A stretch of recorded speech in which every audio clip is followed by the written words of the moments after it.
We now know a second person has died after a shooting in Clovis, New Mexico last month. A 17-year-old died from her injuries yesterday.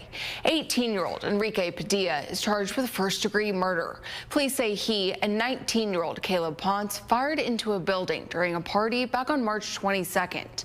21-year-old Irashka Haskins was killed during the attack. 5 others were injured, including 17-year-old Mashea Wesley, who was the second victim to die.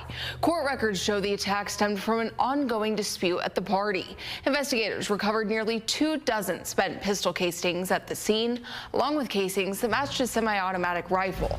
Then, when searching Ponce's home, investigators found matching rounds. Clovis police say Ponce turned himself in this week. Interviews then led officers to Padilla, who was hiding at a home. Ponce and Padilla both face a murder charge for Haskins' death and now an additional murder charge for the death of Wesley. The two men remain in the Curry County Detention Center.